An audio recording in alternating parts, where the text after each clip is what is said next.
Beyond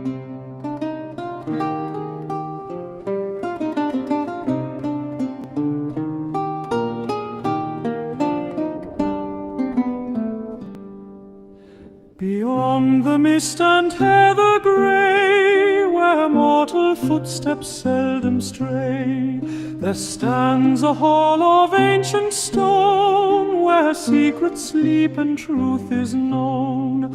The lost law library, they say, guards wisdom from the light of day.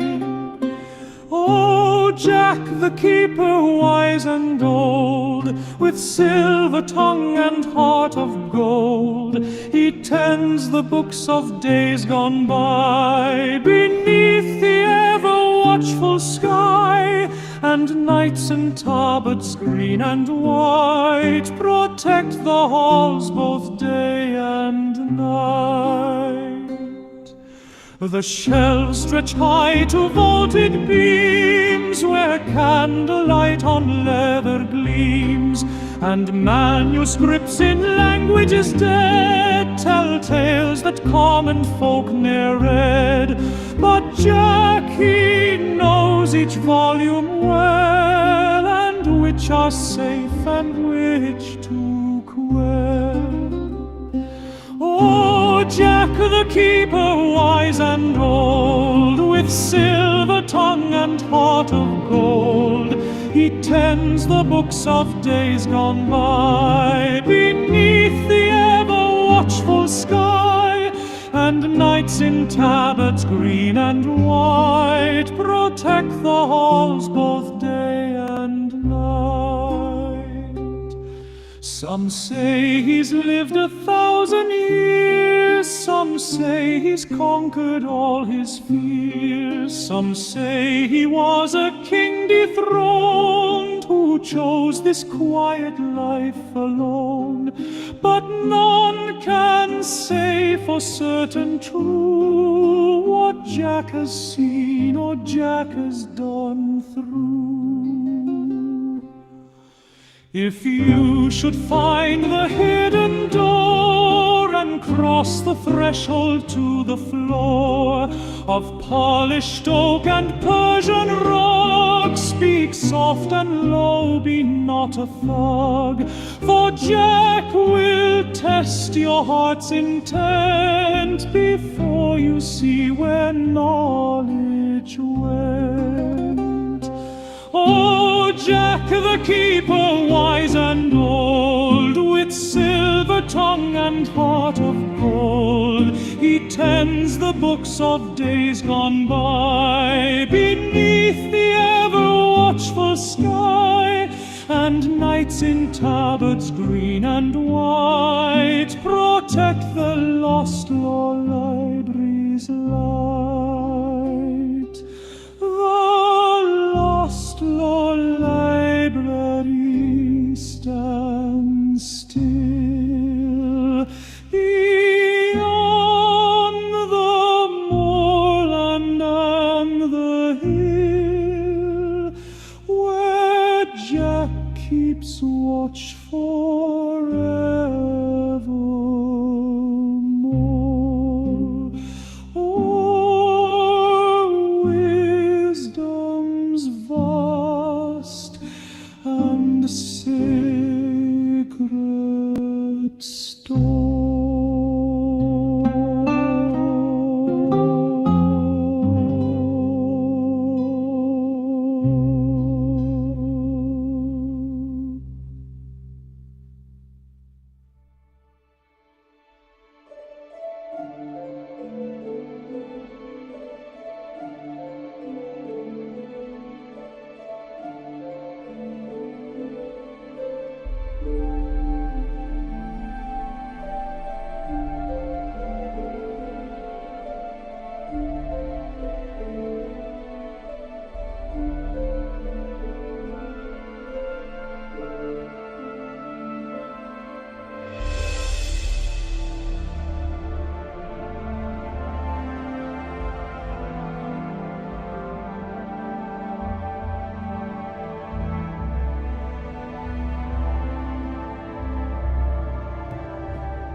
It is unusual for a caravan to journey through the night.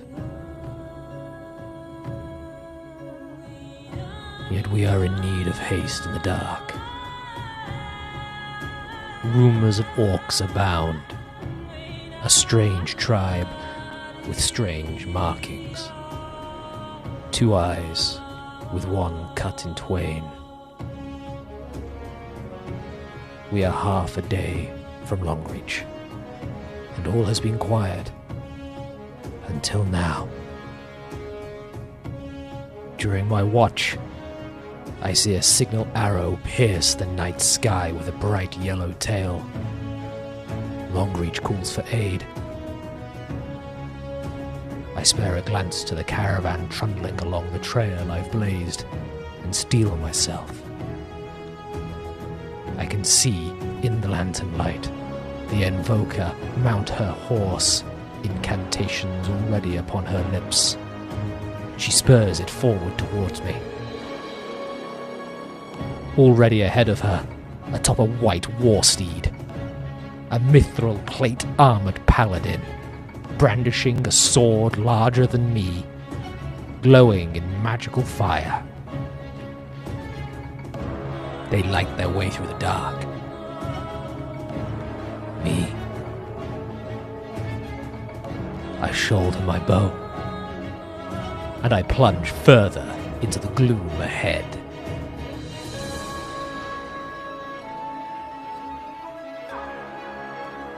The cries of the caravan captain echo after us. Haste is foolhardy, they know. But we are not ordinary folk. No. We are paragons. And we will be heroes of this land.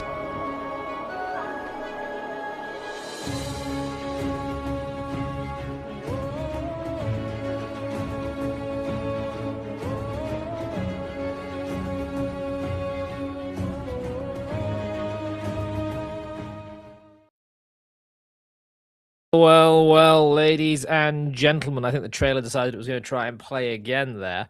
But hello, welcome. We are here for your midweek fantasy fix. Hello, Dean.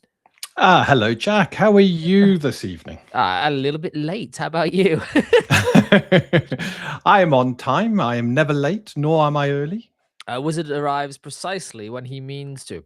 Don't know why, but that reminds me. I need to get you to remind me tomorrow to put Vicky into the Lost Law Library server, because it occurred to me she's not in there and she probably should be. Other than that, hello everyone in chat. Welcome indeed. It'll be a bit more of a somber discussion than perhaps we are used to here in the library, but it is, of course, something that affects everything that we do here. So, of course, we'll need to discuss it at some length, at the very least. Before we go forward, hello, Michael Dale, Cyrus Wright, Jeff Rooms here. There's Vicky. Hello, Vicky. There's Tim. Hello, Tim. Wasn't live. No, the intro music was actually created by a fan, by Louverpoor. So you can thank him for that wonderful piece of, I believe, AI-generated content.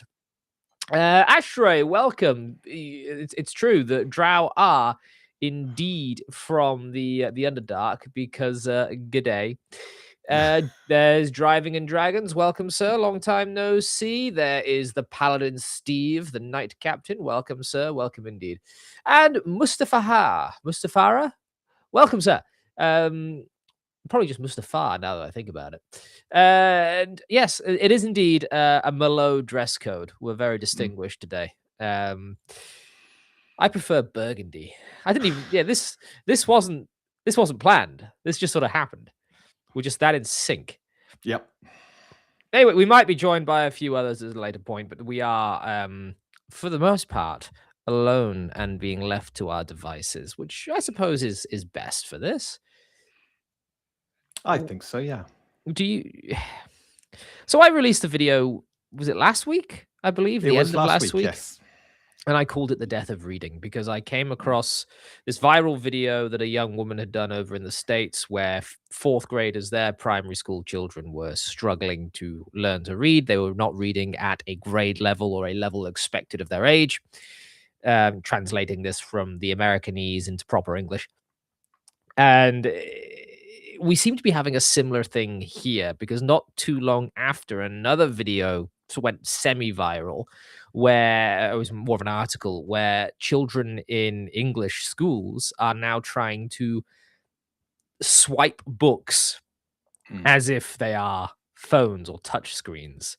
Now, I have seen this happen before, actually, where a young child was given an old-fashioned Nintendo Game Boy Color, and they tried to touch the screen and got upset when the game wouldn't do what they wanted it to do. They didn't realize the buttons were actually functional. I actually see this in my day-to-day life as well, because we have a card chip and pin machine at work for taking payments, and even quite elderly people will attempt to touch the screen rather than use the big keypad of buttons that are just below it. So this is something that is not necessarily only the children's fault. I believe that it might just be people adapting to technology a little too quickly.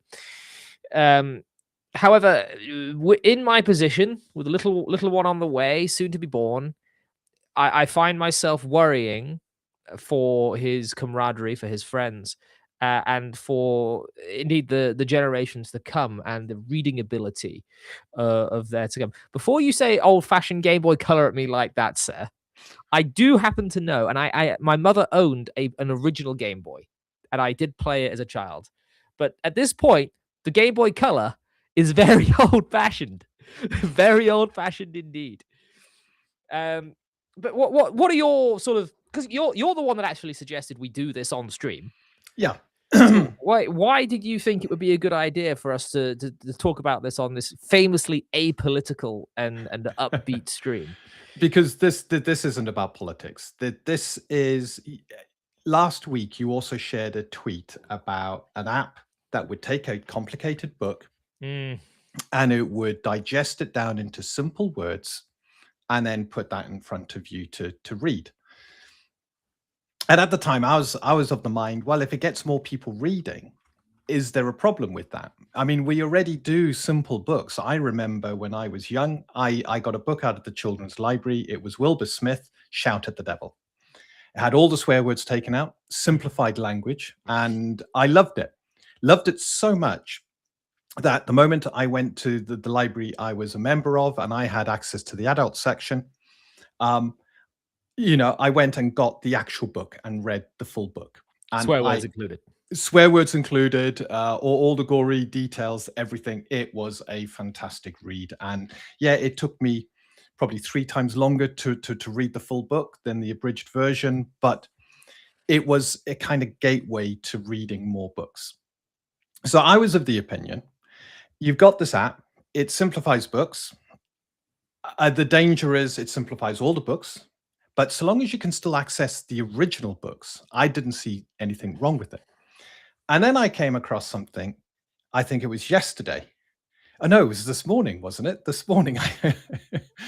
And It all blends together. It does. And I tweeted you about this because this brought up something I've seen been happening. And I think this is by far a greater threat. Good idea for me to grab that. Carry on talking. Yeah, I think this is a greater threat to our ability to create games, to create fantasy stories, and to continue the grand tradition that has been started by great authors of Careful, the past. you're sounding like me.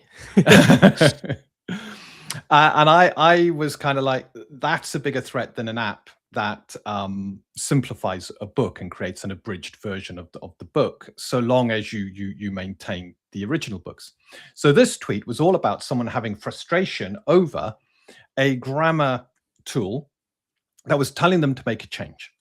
And it reminded me of the fact that when I'm typing in Word and I'm doing all my documents and stuff like that, sometimes I put a set of words in there because I'm talking about an exact number of something.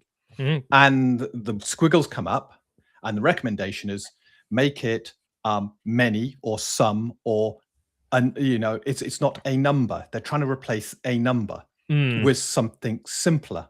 And it's like, no, grammatically, it has to be a number, because you're not talking a range. You're talking a specific number, and that number may change. But that number is located somewhere, and that's the number you need to use, not some numbers. And it reminded me of something I came across. It was when I was working in IT, and I had subscribed to several tech journals. And in one of these journals, Microsoft did this big article about their grammar within Word. And of course, working for a law firm, helping them with their document management and stuff like that, this was very much at the heart of what I was looking after, what I was doing, and I needed to keep abreast. And it talked about the ability to use predictive texting and the tools within Word and Outlook to help people create words faster, create sentences faster, and be more productive. And then towards the end of the article, they talked about it could also be used to coach language. And this was the bit I was like, at the time, going, that sounds awful, because they were talking about if the language was considered unsuitable, but they never defined what unsuitable was, it could be changed without the user realizing. So effectively, you would type one thing and Word would decide, do you know what? That's not how we should be speaking. You should be saying this instead. And I thought nothing more of it at the time, because to be honest, Word was still, Mr. Clippy had only just gone away, and everybody was quite thankful for that. Would you like some help with that? No, I would not. And there was nothing really coming out. They were spouting all of this kind of future stuff, and there wasn't anything there. The future is now, Dean. Yeah, in the past 4 or 5 years, I've seen this ramping up a lot. And Vicky was using Scrivener for the first time in quite a long time. And she was trying to just make some notes. And Scrivener was constantly telling her what she should be typing. And with the embedding of AI, you're now getting this more and more. I manage my YouTube content comments. And when I'm responding to someone, it tells you, here's some little prompts that you can respond all those to. prompts. Yeah, it's ridiculous. It is. And you got to find that small button that you got to click to actually type your own comment. Yeah. Yeah. It removes the agency of the creator. This is something, just to go back to what you were noticing there in ways in which people wanted to write. When I was a student in university, which is where I met Brass, for those of you following the Scholarverse, I was a creative writing student. We sat down and we started to learn how to creatively write and what publishers would want. And what you find is that publishers are quite strict with the things they will allow through their doors. The reason that Grammarly here is simplifying the language into, dare I say, Orwellian newspeak, is because this is what publishers want. They want mass slop appeal. And made a grab for it and grabbed it are entirely different wordings, entirely different meanings in that sentence. Which actually goes back to another thing, that reading comprehension is at an all-time low. The ability to take details out or to read a paragraph and then give you information in different words as to what was contained in that paragraph has diminished entirely. But we'll come to that perhaps a little bit later. When it comes to how we should write or what we should be writing, it really is simply a matter of removing words from the English language. And of course, the more words you remove, the less precise you can be in both speech and, of course, in thought, which I think is by design. Yeah. I had a falling out with a YouTuber that I had a lot of respect for, made some great videos, Tom Scott. And he did a video about how altering language didn't prevent you from thinking. And at that point, I was like, no, if you lack the vocabulary to put into words what you're thinking, then you lack the ability to think and to think through critically problems and solving. And this, I think we're stuck in a bit of a circle. I got to be honest, which is language skills are on the decline. Reading skills are on the decline. So the solution is to create tools to fill the gap and to simplify and to make it easier. And it becomes an Ouroboros. It does. And you end up in this horrible position where you're trying to put something in front of a child to teach them. But Mhm. what you're putting in front of them is so simple in itself. It's not actually teaching, it's dumbing them down and it's preventing them Well, this from. is something that goes across the entirety of education. I, for one, have made my opinions on the modern education system very well known on X, and that is, I think it's rather not up to task. Yeah. Um, but if you were to take some of my, not my parents, but my parents' parents, my grandmother and perhaps her mother and father, their grasp of their own history and language was far superior to that which we have today. If you just listen to the BBC from say 1954, I was 1964 actually. I was listening to an interview Professor Tolkien in 1964 on the BBC, and the themes, the talking points, and the language used was so complex as to require really careful listening, and to really sort of take a moment to process each word said. Not only because Tolkien is just very, yes, I'm quite, yes, he sort of mumbles a little bit. I love Tolkien, but the actual content of the interview was discussing theology, philosophy, the great epics, the Eddas, all of this stuff that was brought to bear in this interview was sort of expected of the viewing public to sort of have a little bit of a grasp on at the very least.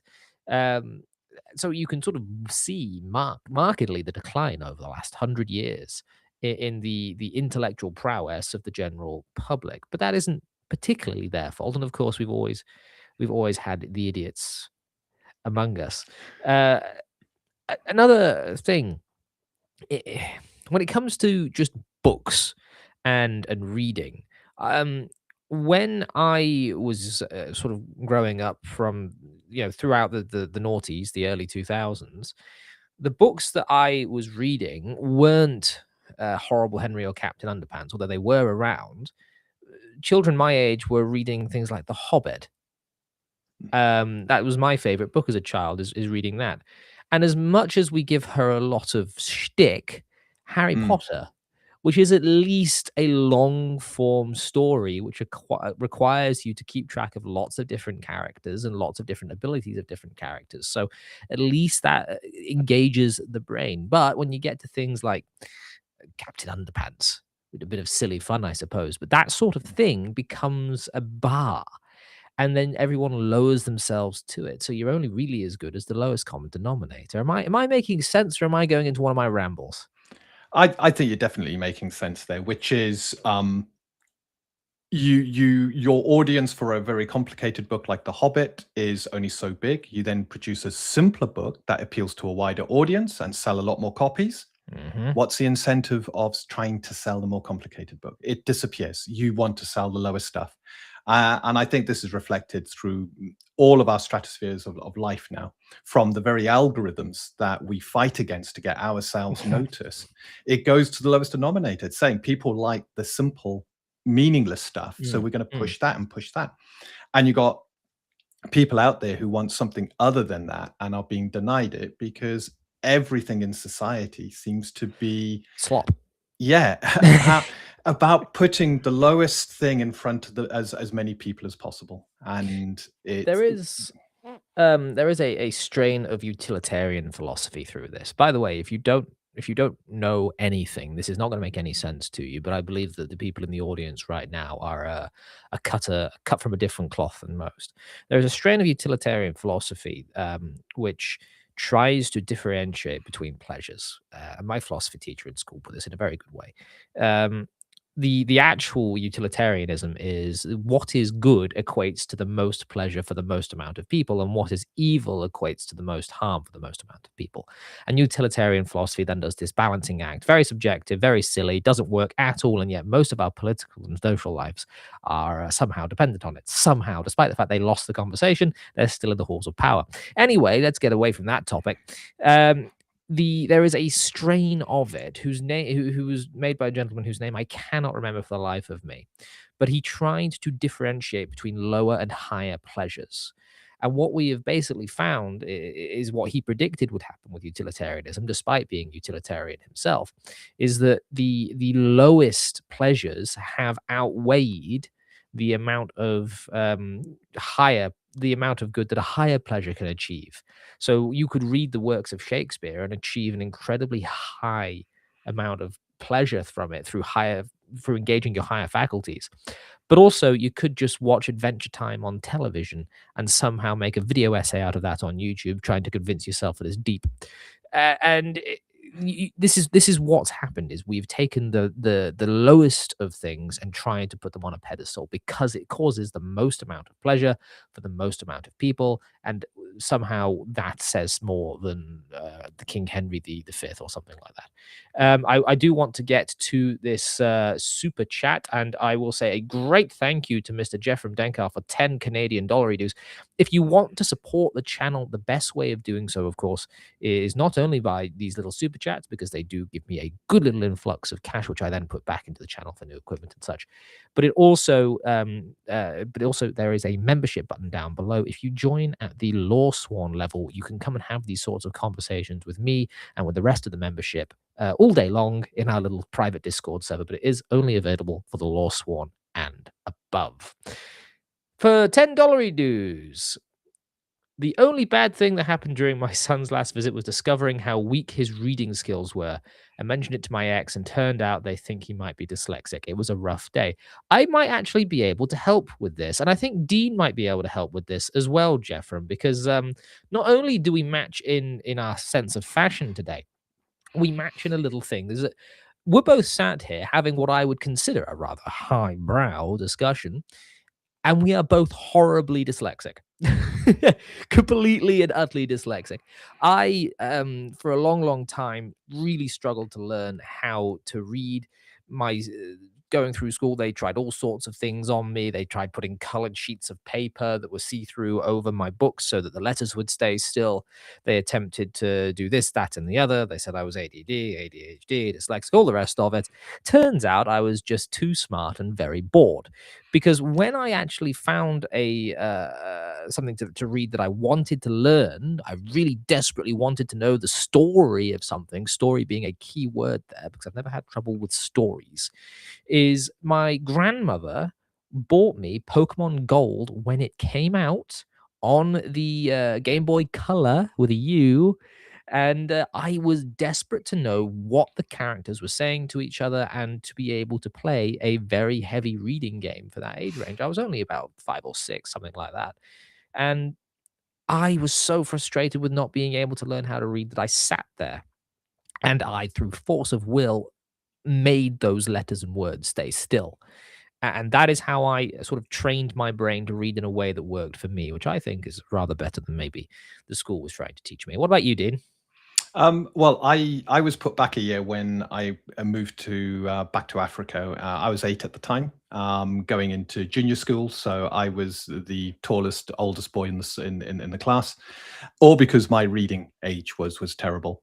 Dyslexia was barely a known thing at the time, and I ended up year after year being put in front of different specialists to try and figure out why. I was a very bright young kid. Mathematically, I was superb, but when it came to English and reading, I suffered terribly. And eventually, someone who was a pioneer in Africa on dyslexia diagnosed me, and I lost several of my summer holidays sat in a class learning how to cope with dyslexia, how to manage it, and all the rules when it comes to letters and numbers, and what order things come in, and I before E except after C, and stuff like this. And it's pretty much what you did, Jack, which is it's practice, practice, practice.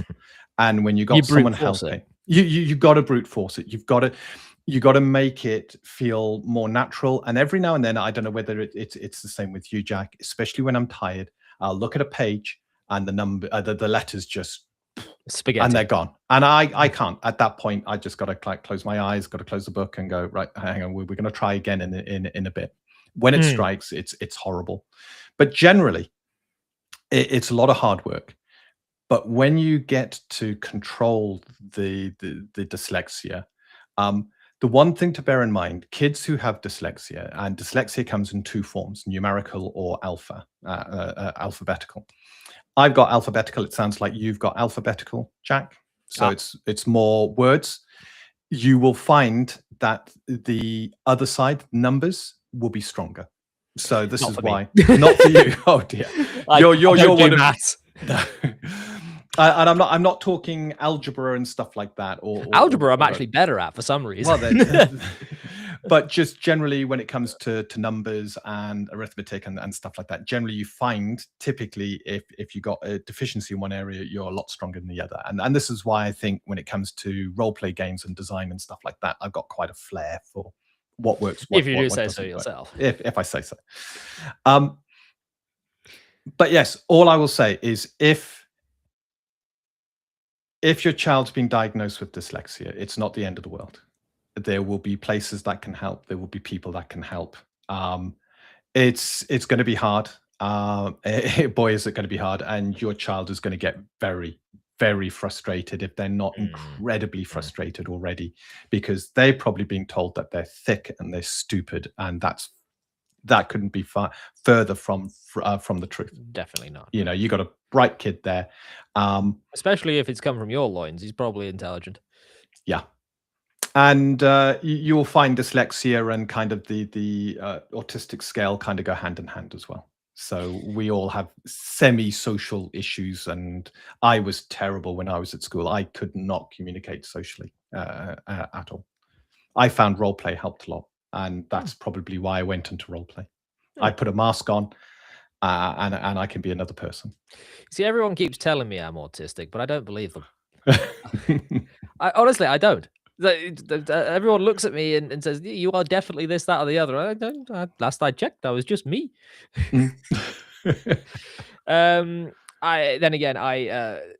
Here's a spicy opinion from me. I really, really dislike the word neurodivergent. I think it's silly, and I'm gonna leave that there and see how many people I offend. Let's get back a little bit to the topic at hand. I, for one, and I do this as I speak as well as I write. My writing just follows my speaking patterns, my speech patterns. I have very archaic ways of saying and doing things. I will often find that no one uses the word whilst anymore with an ST. It's not even in American English, but it does exist for us. And I'm constantly being corrected by Word on it. I will use things like wrought and the like. That's a nice one. I do like that word. But these archaic, more textured language, which enables us to. I'm a big fan of using language appropriate to the setting I'm writing about, which is why I will write about Studman and use that for the stables rather than just calling it the stables. Using language that is appropriate to the time period that I'm attempting to ape. And I find that a lot of these sort of, whether it be AI or it be me, they want to take that archaic language and kind of update it to this modern speech, which in a way is trying to rob me of my own voice, which I was always told, your voice as a writer is what makes it important to you, and the audience wants to hear from you. But hey, who knows? Maybe we're just trying to make a homogenized gray slop out of all of us. What do you think? It literally makes my head explode. Literally? Yes. Language evolves. And we're never going to get away from the fact language evolves. And there's a lot of very old English that we never use now. Speak for yourself. Yes, the majority of people don't. And... You know, you go back far enough. I remember reading the King James Bible for the first time, and it's written in very old English, and it's a hard read. And then I went to the Good News Bible, and that was a lot easier. Does that mean the Bible I was reading and being able to digest was the incorrect Bible compared to the King James version? I have it on good authority. The King James version is the only version. Enough theology jokes. Enough theology jokes. But it's that language evolves. But when language stops evolving and just becomes simplified, at that point, maybe we've taken a wrong path somewhere, because the more simpler the language, the less you can do with it. And you lose the granularity, you lose the complexity, you lose the We've come back to nuance. 1984 again, where the Absolutely. specificity of a lot of words is Mm, removed in favor of this sort of overarching meaning. English is probably the greatest language on the face of the earth, and I say that not because I'm an Englishman, and I don't say it because I wish to put down the Romance languages or some such. I say it because it is about 5 different languages wearing a trench coat. yeah. And because of this, it has ways to go about sentence structures, which I don't really see from my very limited linguistic knowledge worldwide in other languages. One thing that you might be able to compare it to is the way the Japanese have certain words for tiers of relationship Mm, or different suffixes for the ways in which they can refer to their family. But we we have in English old words which have fallen out of use for different terms of friends, which now that I'm trying to think about them, I can't remember. I, there's it's again, I'm just coming straight back to Newspeak. The mm, entirety of Orwell's thing with Newspeak was that we are removing the specificity and removing the ability to contemplate and to create and to transfer thoughts between one another. yeah. There is also this, as someone who purely writes fantasy, and sometimes I'll do a little bit of philosophy and theology on the side. As someone who purely writes fantasy, there is a much different texture to say. I'll describe a shield and a coat of arms. Take the coat of arms of the Kingdom of the Westling and on the wall of the King's Chambers in my little prologue that you and Vicky have seen. Mm, There is a different texture to saying that the banner or the shield was the head of a golden lion, a sword clasped in its maw on a field of blood red, to it was a red shield with a yellow line on it. yeah.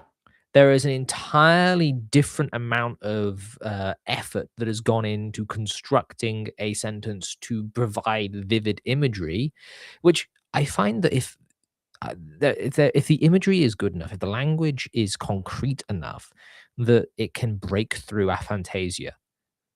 People who can't imagine something, if you describe something well enough, it enables their brain to then start imagining that thing. If you just say it's red, what is the brain supposed to do with that? The brain takes information and spins yarns out of it. If you've only given it a small amount of information, it's not going to spin a very good yarn. Yeah. But if the mind that's receiving those words, Jack, doesn't understand those words, Mm. then Well, you've got the biggest problem of all. And it's back to what you said about 1984. They were slimming the dictionary down. The less words you had in the dictionary, the better, because people wouldn't understand things that were being done or being said. it's an awful shame Yeah. because the what we're also doing, and we hinted at this. Well, you hinted at this at the beginning of the stream. I spoke about it in my video from last week. Is it's going to affect the ability of people coming up to enjoy the things that we enjoy, Yeah. or not even just to create the things that we like to create, but to just enjoy those creations. The heretical nerd. Good evening, sir. The Take Untold Destiny, for example. I mean, it's created and written by you, a dyslexic man, but the language in it does require a certain level of reading comprehension, probably over a high school level. Yeah. But most people in high school aren't even reading at a primary school level. And if that's the case, if they could watch a film and go, me like guy with sword, and then they attempt to actually go to the root of these things and find they don't understand how to read the first page of the Millennium because the language is so complicated that there are sentences in there which are 3 or 4 different clauses. They don't know what a clause is. They don't know what a comma splice is. They don't know what a semicolon is. They don't know how to use apostrophes. They don't know there, and there. They don't understand any of these rules of language. And all of a sudden, they get lost and tangled up and dismayed. And then they put the book down and they decide that fantasy isn't for them. And it's a shame. It's a It real is. shame. When in preparation for the book club coming up this Friday, Which you have to be an ink guard to join, by the way. You do. I was reading Conan and the what was again The Frost Giant's Daughter. Frost Giant's Daughter, and Which it is- reminded me how out of practice I had at reading, Mm. because it took a while for my brain to start to analyze the sentences as they should be analyzed, because I was so used to just reading simpler things. And even my Forgotten Realms novels don't really go into that kind of cadence when it comes to the sentences and stuff. But once my brain got back into it, it was incredible. flows. And the imagery, the visionary, the imagination started to flare into life, because I was reading stuff that was conjuring a scene and taking me on this fantastic journey, rather than it just being, a very simple language where you've got nowhere to go with the imagination, because it's read. Oh, right. What's read? Mm. Yeah, it's I don't know. I worry, because the future of our hobby is not the most simplest of things, and even simple rule systems are complicated in themselves, require a little bit of understanding of language to get them to work correctly. You go back to the first edition rules for AD&D, and wow, those rules are, they don't read easily. You need to probably read them a few times to get a full Gygaxian. grasp. Yeah, absolutely. And you now look at the way things are written, and I think in some respects it's for the better, because it's simpler language, but there is still complexity there. There are still terms, there is still a way that you have to think through how the rules are applied. And my concern is, if youngsters coming up no longer have that ability, yet that is a Freya. She is making sure I'm working as the head of HR. If you've got youngsters coming up and they are unable to understand what they're reading, does that mean our hobbies days are numbered? Is everything role play related, even on the computer, going to be a Skyrim game? You got 3 stats, numbers go up, mean you more powerful. Number go up, endorphin released. Yeah. You rightly you brought up the Frost Giant's Daughter. I posted, I think it was in the middle of last year, that there is another Robert E. Howard story which could never be done today. No publisher would touch it. Not because the Frost Giant's Daughter is, a man trying to have his aggressive way with a lady who doesn't want it, but because the language thereof is of a level that is too complex for your average reader, and also it's written by someone who has. Well, Yep. There we go. it's also not written in a way that is conducive to the female audience that most of fantasy is now aimed at least at a AAA publisher level. I want to try something here. Let me see if I can get something that's a little creepy. This'll do.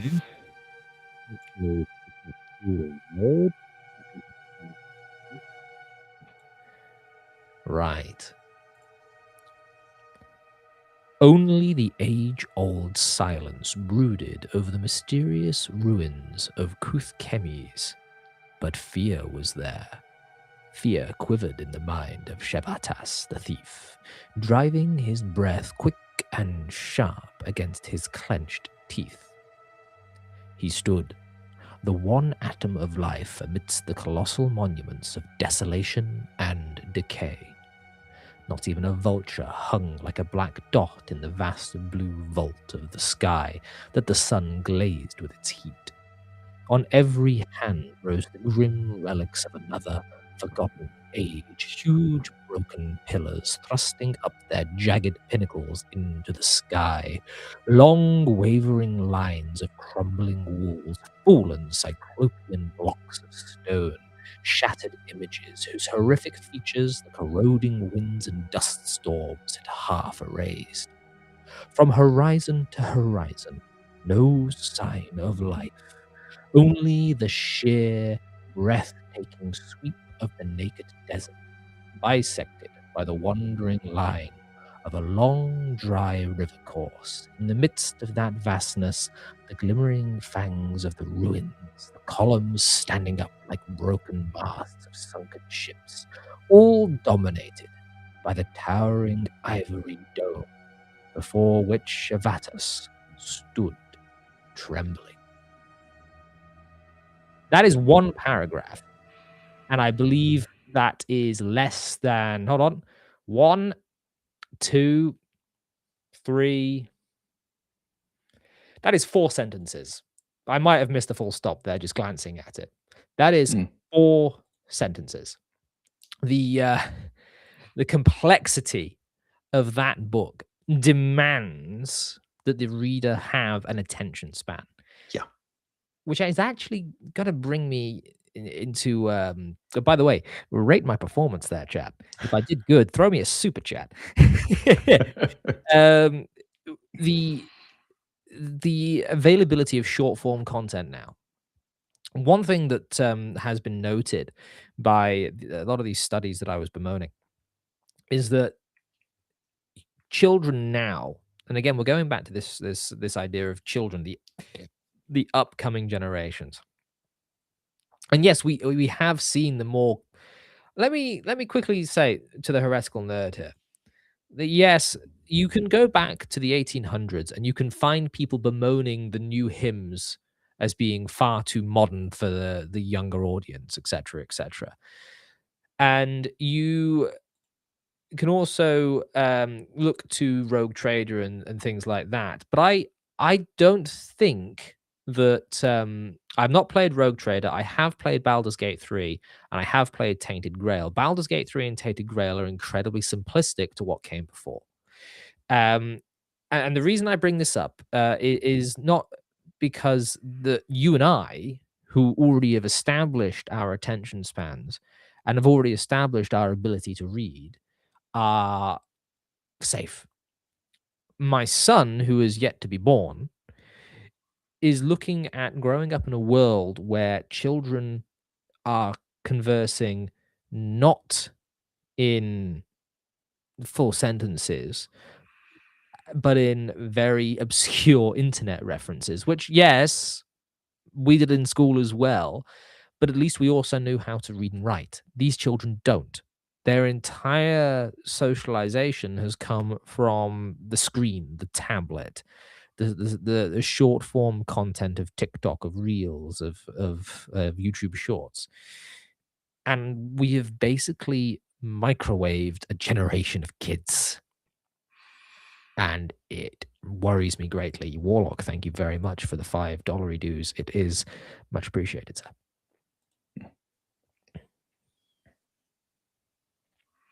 Yeah, I think I've played Rogue Trader and it's a good game.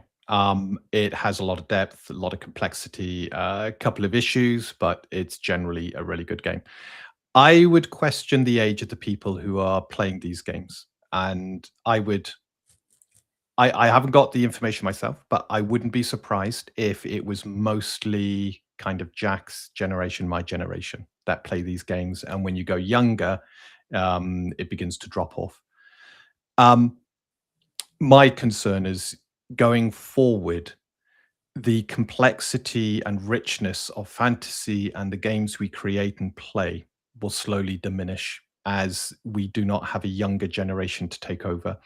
And I've seen this kind of with wargaming. There's a club by us, the Penarth Wargame Society, and they've been trying a long time to get younger people into the club. And the club is an old club, and it's quite sad because they're lovely people, and we've run a few one shots for them, and we've helped them in. They used to run an event called Crusade, and we ran role playing games for them there and stuff like that. But they're struggling because youngsters don't care, they don't want to know, and war games are incredibly complicated. They're probably the most complicated part of the kind of hobby we're in. And if that's happening to the war game societies, then it's going to happen to the fantasy societies next. It's the first domino. Yeah, because the D&D began as chainmail, as war games. It grew out of these clubs and traditions. However, look at the way we have to run. Look at the way we have to run our Untold Destiny campaign. By the way, happening on Monday is the second episode of Trouble Comes in Threes. You should watch that. We are so unable to come together in clubhouses because of distance, because of time, and what have you, that we are forced to go through these online channels, which in and of itself requires simplification. Yeah. One thing that I've bemoaned to both you and Brass many times is that I don't like using virtual tabletops because I have to make maps. Yeah. When I was in school, we didn't do any of this. In fact, when we couldn't play together in school and we had to go home our separate ways, and we played over Skype, which is an ancient piece of technology apparently now. Apparently it's gone. It has, yeah, Teams now. um, we didn't use maps. We used theater of the mind, descriptions, and sort of had to engage our imagination with the game. The problem with Roll20 and the problem with tokens, the problem with Hero Forge even, and I love all these things, is it takes away the work of the imagination. And I think that's one thing that you and I are sort of dancing around this point. We're dancing around the fact that, yes, reading comprehension is down. The kids' ability to read is down. Attention spans are down. Concentration is down. Patience is down. Imagination is dying. The evolution of video game graphics into what is, I think, more analogous to real life every year has basically slaughtered the ability to allow your imagination to fill in the gaps. And incredibly, what we have done is allowed our imagination muscle, so to speak, and I say we as in the royal we of the entire world, to atrophy. We can no longer think in terms of grand vistas and forests because we just put it on the screen and it's there. We don't have to put any effort into thinking about what would it be like to hear the crunch of snow underfoot when you could just get a sound effect and put it under there. You're not putting into words the image that you're looking at. Therefore, the image provides you okay, I'm looking at a beautiful mountain, but you can't describe the mountain because Yeah. you've never had to put it into words. Therefore, your imagination suffers a bit because of it. And then if it's actually I'm not just pulling your tail here, because the lady from America, the young lady from America whose video went viral, I can't remember for the life of me the name of the channel. She was discussing how she had a teacher's TikTok on there, and this teacher was teaching high school students, and she would put something on the board, they would write it down, and it was where were the Catholics during this time in the USA, and they wrote down the city, and then she rubbed it off the board, and then she had to ask the children in the class, high school kids, sort of 13 to 16 years of age, and say, right, where were the Catholics? And apparently the kids just stared at her blankly, despite the fact that they looked at the information. The information had traveled from screen to eyeball to hand. They'd written it down and had completely and utterly avoided the brain. None of it had gone in, and I've just unfocused myself. And it terrifies me that that is something that is happening, because these kids are the future of society. And also, they are the people, not those in particular, but they are the sort of caliber of people that perhaps my son will have to deal with. And I very much intend to train his brain to be able to comprehend information that he's taking in and to think critically about it. Whereas this is just the path of least resistance. I think one of the worst things I heard was a young child. This is an anecdotal piece of evidence by, again, a primary school or a grade school teacher, saying that a young girl was upset that she had to learn to read, and her reasoning was, why should I have to learn to read when the AI will do it for me? Yeah. And it was as if the world fell away beneath me, which is an incredible thing to say, because no one under the age of 10, I think, is going to understand what I mean by the world fell away beneath me. Whereas I think that sort of dropping feeling, this feeling of sudden despair, to you, you're probably getting it. But if I was to say that to someone, my age, when I read The Hobbit, I'd have got it. If I was to go to my nieces, they probably wouldn't get it. No. I don't know what the solution is, but just to Ashere has mentioned something very good there, which is not liking theatre of the mind. What you need is a halfway house. So using something very classical, like the simplified maps of old, which if you pop along on Monday, you will see in action. You can then describe around what's in those locations. You've got enough detail so that tactically you can form strategies, but not so much detail like clutter and graphics that your imagination is taken away. And the two combined create that lovely battlefield feel. You got the map, the doors and walls, but the rest is left up to your imagination. And I think the two combined. I like theatre of the mind, but a lot of role play games now, just having a map where you know where everybody is just simplifies things and prevents a lot of confusion. So the two combined, that's Yeah, the way to go. yeah. But then there's a little something that's taken away from that. I used to do when I was in high school. Fourth edition was the thing for us because that's what my parents gave me, so it's what we played. Um, by the way, the link in chat there is for the classic maps. If you wanted to go and check that out, those are made by our very own Dean here. Very very handy things. Yeah. Um, It's a quick way of knocking up a map for something like Roll20, Jack. I'd rather just scribble. Not to say your maps are No. fantastic. Scribbling's going to be quicker, but won't look as good. I don't care about that because of this reason. Because of this reason, okay. Yes. We're about to go into the Underdark. Paladin Steve is the newest addition to my casual Dungeons and Dragons groups that I play. That I run for once a week on a Sunday. No, sorry, twice. Once per fortnight is what I'm trying to say on a Sunday. Language difficult. Indeed. England, good.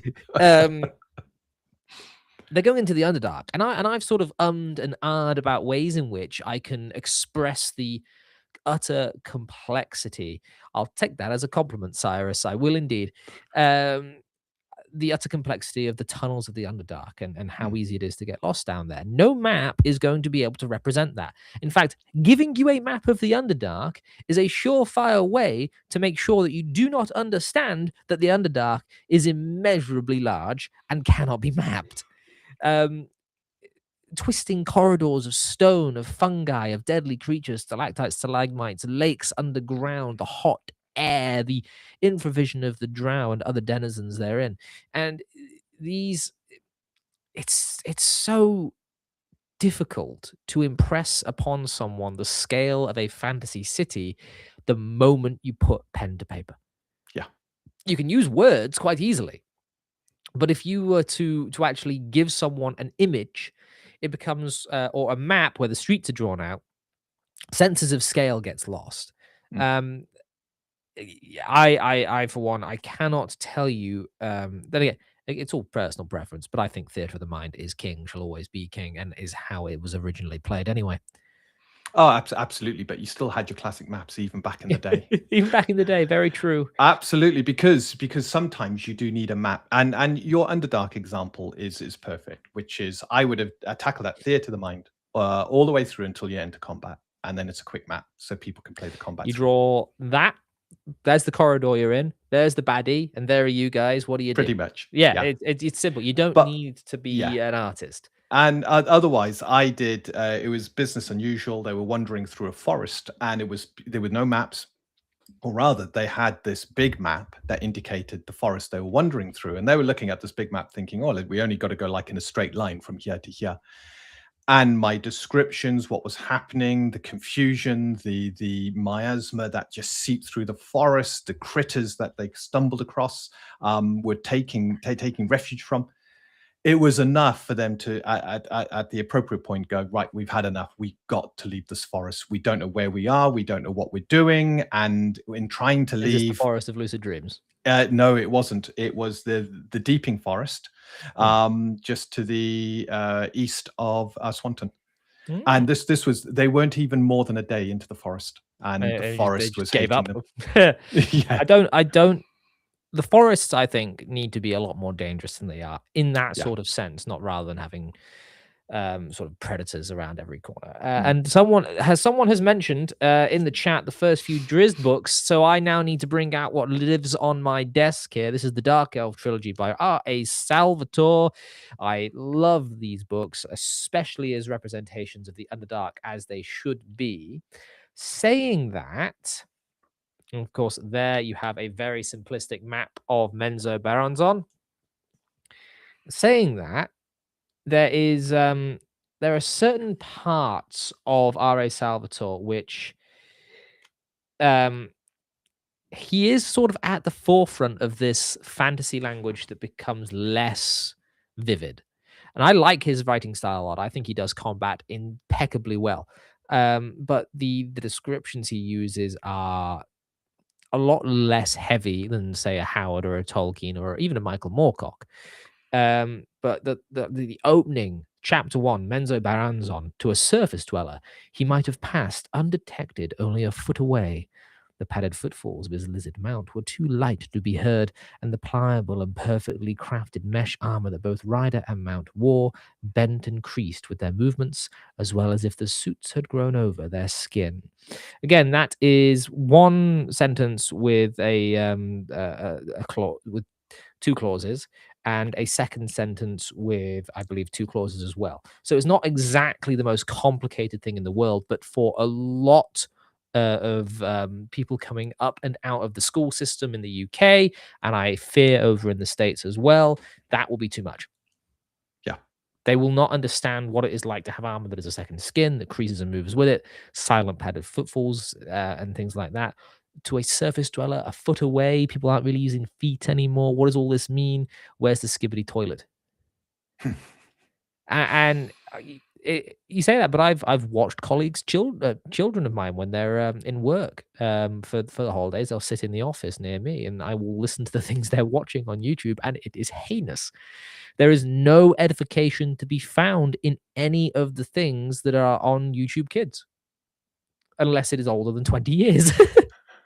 I will say this: if you are enjoying this idea, by the way, guys, of examining a text, looking at the way in which sentences are structured, looking at the way in which clauses are applied, language is used, and the like, then this Friday, it's not content, it's not streamed, it's not even a video.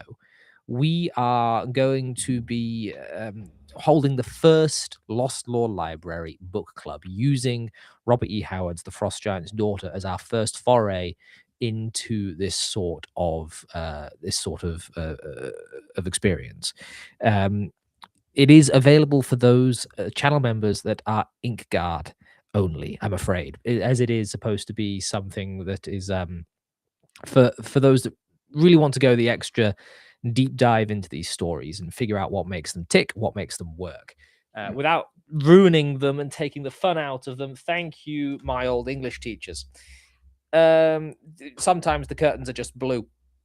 Complexity does not necessarily impart quality by its mere presence. I disagree to a certain extent. Necessarily, if you're using that in philosophical term, wherein complexity implies, if you're implying that quality necessarily implies complexity through the philosophical way of using the word necessarily, then I agree. However, if you're using it in a more colloquial way, then I think it does. There are beauty and simplicity, of course. However, usually the more disciplines and skills that come together to form the whole creates something that is more than the sum of its parts. And I think when it comes to novels, to great film as well, despite the fact that I am not a film guy in the slightest, I'd say that The Lord of the Rings is probably where cinema peaked. You see a lot of different disciplines coming together to form something that is incredibly complex and increases the quality of all of its parts. Singing is very much like this, and you can find all over the world that the Western tradition of singing, and I mean the very high-minded opera singing, where it sort of peaked throughout the 18th and 19th centuries, where you have women that are able to transform their lungs into pipes is impeccable. You don't really see it anywhere else on the planet. China has a version of it, but they don't do it to the point of the West, which is obviously coming down from the way the Greeks thought about music and perfection and things like that. So you do actually have this idea of um, complex things coming together to form more qualitative products. And I hope that makes sense, because I'm pretty sure I just pulled it out of my backside. That said, I do kind of agree, which is sometimes people try and create complicated sentences to sound clever, and it doesn't actually provide. Sesquipedalian loquacious. Yeah, exactly. Yes, exactly. And when the big words are used just to make them look smart, then yes. But yes, isn't that I a do lack agree. of complexity? If you're yeah. using big words to sound smart, it means that you've taken them out of the context in which they're appropriate, and you've simplified them in order to basically, rather than using them for their purpose, which is to get across information, you have basically blasphemed, or you've taken them away from that purpose, and you've made it so that they are now serving the purpose of your ego rather than of transferring information that is relevant. It's all how you define complexity. Well, this is where philosophy kind of gets frustrating for me, as much as I enjoyed my time doing it. One of the reasons I stopped doing so much of it is everything becomes a game of semantics. Yes, absolutely. Yes. Dealing with lawyers, everything is semantics. Get your terms right. That's a strange way of saying parasites. No, God.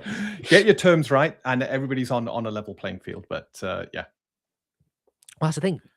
In order to define terms, people have to know how to define things. And nowadays, people will define things by themselves. They will use the word they're trying to define in the definition, and it doesn't work. It becomes an Ouroboros. Have you noticed how the word Ouroboros affects so much of modern society? Yes. Including artificial intelligence, which is very quickly becoming an Ouroboros, because it's now feeding upon itself and becoming stupider. Yeah. Jeff from Denkard, 10 Canadian dollar dues. Two thirds? What? Two things. Welcome, Trey. Hello. Two things. First, Jack, you need to read the Dresden Files by Jim Butcher. Perhaps. Does it have elves in it? Second, Dean, when will we see the rules released, and any franchises you would like to see using your rules for their RPGs? It's funny you should say that. Yes. So the adventure will have the set of rules that you can use in two parts. The ones the players will use, describing how to use their characters and skills and so forth. And then one for the GM to use, which goes into a lot more detail on rule adjudication, but more the simple system on rule adjudication using boons and banes. And then some guidelines when, what actions would be considered a boon or a bane. 28 days and 9 hours time, the adventure will be released, and you will have your hands on the rules and some eight pre-generated characters. At a time to be decided after that, we will be giving out condensed rules with the 8 classes that the pre-generated characters came from, so you can create your own characters. And again, this will, it's only low levels, but it gives you enough to play with. Untold Destiny, from first level onwards, you can play your characters. It's not one of these where you only got 8 hit points or 10 hit points and you can die in one go, although if you're very unfortunate, you could possibly be wounded in one go. But your first level, second level, third level are incredibly playable, and the intention is you spend probably 4 to 5 sessions at each of those levels getting used to your character and enjoying the game. So yes, 28 days, 9 hours, you'll get your hands complimentary on the adventure, which include a set of rules, and then sometime after that, character creation rules for you to try and provide feedback.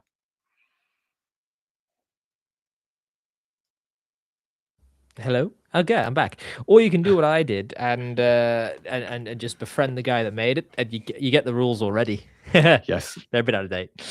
There's been some minor. I was promised edits, no more changes, Dean. There haven't been changes. There's been edits.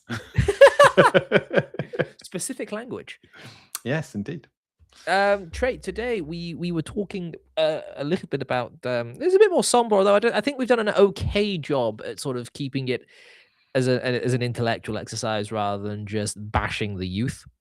I've grown up being on the receiving end of the older folks around me going, you don't know nothing. But it turns out that they hadn't seen anything yet. So we were talking about the way in which modern reading ability has decreased substantially and the effects that could possibly have on upcoming RPGs like Untold Destiny. Or even books themselves. Just the fantasy genre as a whole is dependent upon a class of person or a tier of intellect that is at least capable of understanding themes of good and evil. Um, the the thing with the fantasy genre, I think the reason it appeals to me so much is it has always been something of a niche genre. Yes, it is all of human mythology represented to us here at the breakaway of time in a way that we can understand it. But it also is something in which those of sort of obsessive mind can come together and bond over it. And the friendships that I've formed, such as with you, Dean, such as with Brass, over this genre through RPGs, through TTRPGs, video games, and books, especially for me, meow. Um, the those friendships are incredibly precious, and we see this over and over again in which these groups of men, at least primarily men for very sweaty rooms, how like you see with Tolkien and the Inklings, with C.S. Lewis as well, also being in the Inklings. We're going up through Michael Moorcock and then into David Eddings and all these people throughout the last 100 years that really have. It's as if these similar souls have a bridge put between them through the idea of good, evil, dark, light, and people with pointy ears and swords. And it's incredibly precious to me, and it's a shame now that I think it has been subverted to an extent by this pornographic tint to it, which takes away the eros of sword and sorcery and fantasy and just turns it into a base pleasure rather than something to aspire to. And also the robbing of the upcoming youth of their ability to fully comprehend the language used by the old masters is a real shame. And now I've made myself sad. Dean, say something funny. Apparently, because cats haven't been interrupting, it's a sign of the apocalypse. We're doomed. That's not funny. That's terrible. I know. Are you saying my cats are they stave off the? In fact, I like that idea. My cats stave off the apocalypse. So long if as your they're cats had interrupting anything to do with the apocalypse, they'd be bringing it forth. They're cats. Yeah, but only on their time. So they like us. So that then they're not going to bring the apocalypse. We feed them. So long as we keep feeding them, no. keeping So the what you're saying is apocalypse they at don't bay. like you. They like the things you do for them. No, Specific language. Yes, it is. No, our cats absolutely love us. And I in fact, on my personal YouTube channel, I put up a cat short of Lily playing, and it's done incredibly well. You should have put a little "come look at the game that I'm making" on there. Well, I have got a link to the game, but I'm starting to. I've got our old cats on there, and I'm starting to put new cats on there as well. So to preserve their memories and to just it's lovely to see a cat. I miss my cat. No, I'm sad. I understand that. Oh, sorry, Jack. I've made you sad. You're supposed to make me laugh. This betrayal. I suppose just as a matter of housekeeping, chaps, chapettes, gentlemen and ladies, we are doing quite well. If Driving and Dragons is still in the chat, I suggest he looks away because he will not like what I'm about to do at all. Big booby elf lady, we are back on track. The algorithm seems to ever so slightly be favoring me once again. subscriber numbers have ticked up. I was a little bit lazy over the Christmas period, which I think didn't help me all that much. But we are now heading back upwards in the numbers. The goal is to attempt to hit 2,000 subscribers by the end of the year. We will see. I'm pretty sure I can do that. So we'll see how quickly it happens. So if you have not yet, please do subscribe. Please do share the channel with your friends if you do like it as much as you say you do. You love me. You really love me. Thank you very much for the $2.79 Canadian AGP. Smiling and Daughter of the Wind, good versus Eve Lil. Do we have anything more to say, or should we start winding down? What is our conclusion? Are we doomed? I think we're doomed. I will shed some hope, which is one of our players. He's been a player at my table for well over a decade, probably almost 2 decades now. And his young son, who is about to sit his GCSEs, took our rule book, understood all of it, just needed a little bit of hand holding, created his own characters, and loved it. Absolutely loved it. Brilliant. I think there are youngsters out there who have a thirst for this, but it comes down to the parents at the same time. His father, the player at our table, he encourages his sons and his daughter to exercise their minds, to read things, and the mother's the same. It comes down to if the parents are willing to put the time and effort and focus on their children, spend time with their children, then there is hope, Jack. There is absolute hope, because what we've got is not going to go away. And you're guaranteed that there will be people, I mean, you look at the Japanese culture and the stuff coming out of Japan, that's not being watered down from what I've seen. It is still incredibly rich and story driven. And, you look at the manga is incredibly popular in the West right now. So I think amongst the young minds, there is a thirst for something more complicated than what they've been taught, than what they've been given. There is a thirst. I don't think it's let me rephrase that. My concern is that they bring technology in to throttle that thirst back and to prevent it from ever taking hold to begin with. And it's that. But right now, I think there is hope. And I think, our youngsters, the Zoomers, I think it is, or is it the next generation, alphas? Not too sure which generation we're on now. It seems I think mine's going to be a beta, which means he's done before he's even begun. Oh, no. But I think the Zoomers and alphas, I think, they've got a thirst. They want more. Everything's been dumbed down around them. And what do you do when you're young? You rebel against what is normal. And if the normal is for stuff to be dumb, then you're rebelling against that. You want to, you want things to be more complicated. You want to strive for something better. So I'm ever hopeful, but I hate the way technology is being used. And that's what it comes down to. These tools, AI, interfering, controlling. I'm reminded somewhat, because I've been reading the Silmarillion again recently.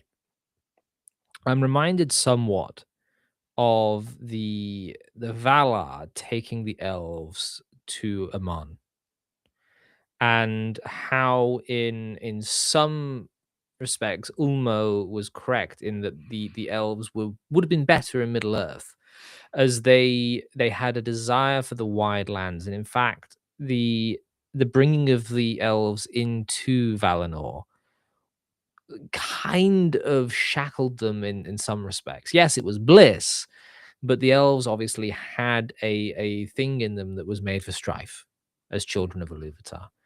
And there's a strange crooked reflection in our world today of creating a world that is more convenient, more blissful, so to speak, in terms of AI doing everything for you, of not having to struggle or strive or learn, and then being a species or a people that is designed by our creator to struggle and learn. If we are the offspring of the thought of God in the same way that the children of Iluvatar are his offspring, then it would make sense to me that we are reflecting the want to create and to think and to shepherd and to protect. But to do so, there must be a darkness for us to fight. And again, this is all theological mumbo jumbo that I'm sort of thinking on the fly and hurting my brain with. But I believe that the rebellion will come against such shackles, velvet cuffs though they be. Mm. Comfort I would is, hope so. Talking of good and evil, and it's not for the stream, but what they've done to Fable, the latest game, and Oh, how boy. they're treating good and evil within that game is a little bit. I understand what they're trying to do, but at the same Subjectivity. time, I think it's By the removal of good and evil from the fantasy genre is not possible. Even George R.R. Martin, who was trying to do that, has failed. Yeah. But we shan't go into that this stream because we're already coming in at an hour and a half, and my head hurts. Another thing to say before we decide to drop things is that Hightail, the new, well, I say the Minecraft 2.0 that got cancelled and then resurrected, is something that the Lost Lore Library is probably going to be hosting a members server for sometime soon. We'll let it stabilize a bit first. And that will be for the Lore Sworn and above. Because as much as the Ink Guard are going to be getting their little game nights and their book clubs, the Lore Sworn are not being forgotten. And I think having access to a community-driven server like that would be very good, where perhaps we could get some factions going, we could put some people in charge. Dean, you could be the king of a nation, I could be the king of a nation, and then I could crush you under my iron boot. But I think that could be good fun. And one thing that springs to mind now, this is off the top of the head, off the cuff, would be really fun is actually a big war game for the entirety of the library on a stream where we have a map of a fantasy continent and we sort of have sub-commanders that are parts of the audience doing roles against one another as we tell them to go to different places. I have no idea how you would possibly run such a thing, but the idea itself seems quite fun to me. That actually sounds really good. And I got introduced to something called the one-page rule, which is apparently being used with Warhammer 40k to some good effect, which is a set of rules, wargaming rules, all appear on one page that can be applied to most genres. And it has a lot more interaction between players. So you're not just sat out your turn waiting for things to happen. And it might get me back into Warhammer 40k. Because their rule book, I joined with version 8. I watched a YouTube video and I thought I understood it, but no, I didn't. And then when I finally kind of got my head around it, version 9 came out. and I was back in the, like War, the game I beat you in. Oh. The only game I can think of that we ever played sort of conquest-wise, my love, my dear wife, was that one game of Risk where I crushed everyone with my superior tactical abilities as an Englishman. Risk is not a war game. Yeah, it was. Do you remember Google Hangouts? Oh yeah. It was Risk through Google Hangouts. All right. Still not a war game. I didn't say it was. Anyway, we're going now before Dean decides to get all high and mighty on me. He's not even a proper Welshman. No. I adopted. Can I just mention that there's a show that I'm sometimes a guest on in 2.5 hours time. If you're a Babylon 5 fan, they have Peter Jurassic appearing and being interviewed by them. It's Sci-Fi Snobs.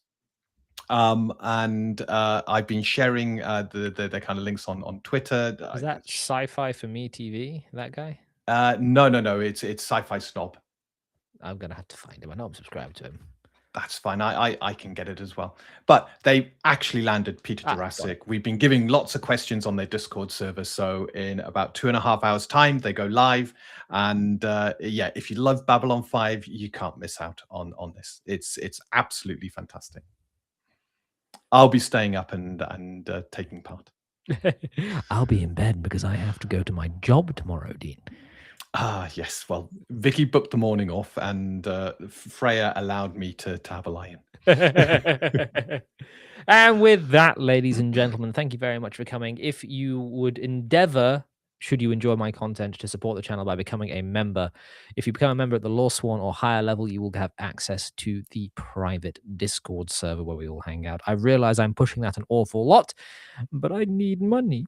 Dean, thank you very much for joining me. Where can people find you? I'm actually going to put your website, not your YouTube channel. Yeah, if you put our website on there, all the social media links are on the website, including everything about the stuff we do. So follow us on X, follow us on YouTube, whatever your fancy is. We're soon going to be on Twitch as well. So, Ashray, I do actually have these on my Audible ready to go. It is happening, just very slowly. The problem is, because I work and travel I travel so much. I commute, and that takes up a proportion of my day. A lot of it gets done there, so it will probably happen this year, maybe, possibly. Other than that, thank you very much for coming, Dean.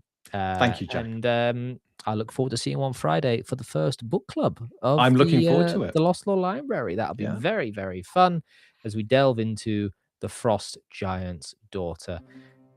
Everybody else, love. Bye. Goodbye.